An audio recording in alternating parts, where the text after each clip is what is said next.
have the best top slant back on.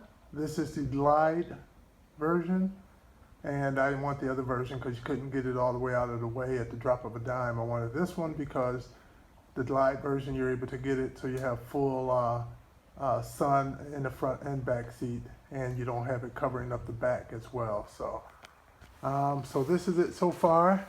So now I'm just going to take the Smittybilt over here with the swing arm, the more generic swing arm, and I'm going to reset the tire over there up on the 45, and we'll see how that's going to look.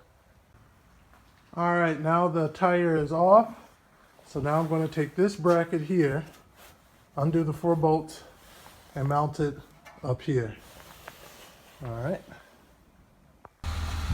All right, everybody, it's dark out right now, but at least you'll be able to get some view of it with it on there. I think it looks pretty hot.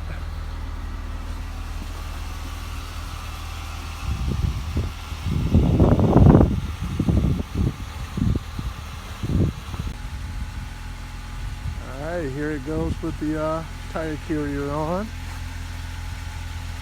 I would say the gap between the car and it is greater than I would want.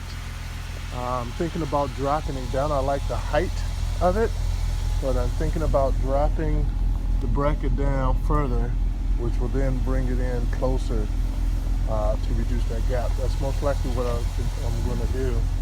Overall, I really enjoy the look. I love the height though. I hate that I have to drop it down to bring in that gap. That gap is probably more than what I want. Still getting comfortable with the soft top from a look standpoint, but I definitely love the angle. So just to recap what we've done, we've taken just a standard non-name brand swing arm and modified it to be able to accept the Smittybilt slant bracket, tire slant bracket. And in order to help make all of that work,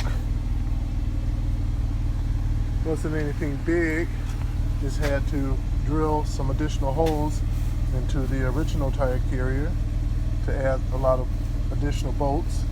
And because the holes didn't match up, they were pretty close but didn't match up completely. And what I've also done was had some welds done down here in order not to have this rattling down here, and also added a plate over here and had it welded in, a metal plate, in order to pick up that gap that would be between here and there, so that when the tire carrier is over here, it's not just going up and down due to the weight. So if there's any flex going on, it will be resting on that plate, opposed to this point over here taking on any of that flex.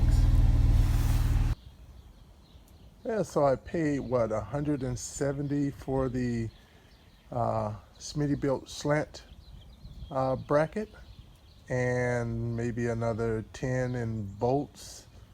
And I paid the guy $40 to weld those parts on. So I'm in it just over about a couple $100 to get that, opposed to spending roughly about $2 grand for the whole setup. I'm satisfied with that. All right.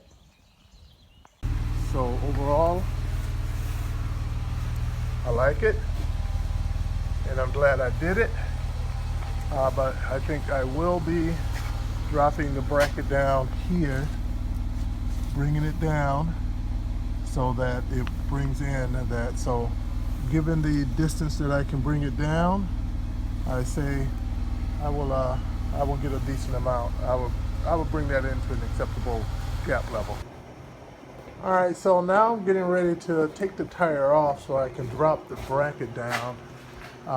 So I want to lower the center of gravity on this a bit, for one, by bringing the tire down. It's just sitting too high and a gap up in there. So once I bring it down, I should substantially reduce that gap between here and there. And also that center of gravity is just way too high on that. So I'm just going to bring this bracket all the way down to the point where the 45 here is right on top of here. So that's substantially do that. And then we'll go from there. We'll see how it looks. From the back though, I love that look. I wish it was already close enough to it, but I like the height, actually. I just don't like the height from a safety standpoint. It's just too much weight just teetering up there by itself. All right, so now I have most of the bolts out. Just down to these last two right here. I'm not sure if I have to remove these. I'll check as I lower it down. But now I'm just going to remove these last two little bolts right here. I've already taken the nut out and I loosened up the nut on this one. And I'm going to drop it down and see if I need to take these two out. All right, so with the bracket, with all the bolts out, I have it in there. It's not all the way down yet. I still can get it down a little bit more, but that, let me see if I can find it here with the camera. Let's see here, that bolt right there, one on each side, needs to come out to allow it to drop in, and then they'll utilize one of those holes there. So I'm going to remove the bolts from the angle bracket itself and go from there. So it looks like removing those bolts didn't give me any benefit of removing you see the bolt there. There was one approximately here.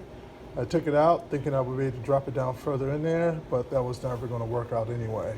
So I'm going to mount it there. So that's about as much of a drop. So that's a pretty substantial drop. I want to get that a little bit more, but not going to get that. So I'm going to get all the bolts in, and we'll get the tire back up on here, and we'll see what it looks like. So all the bolts are in now. I had to tap some new spots since I moved it. So I have bolts all over the place up in there again.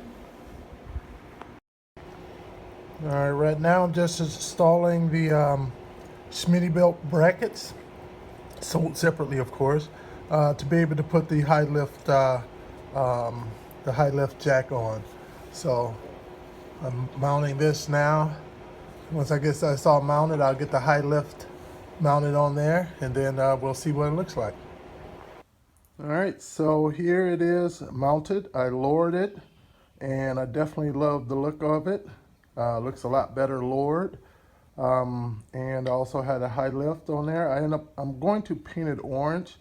The red just kind of really stands out, so I'm going to paint it the same color as the Jeep. But this is the end product, and that gap in there is definitely much better. I can make it into the garage now with this lowered. The center of gravity is definitely brung down, which helps out from a stability standpoint. And I'll show you guys me opening it up.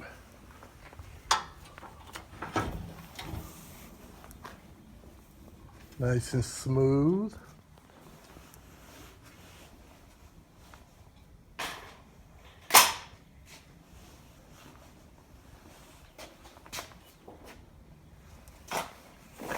And bringing it back in. And remember, that's the plate that I put on to help distribute the weight.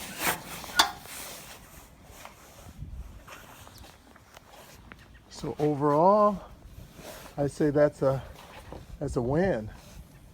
Love the look.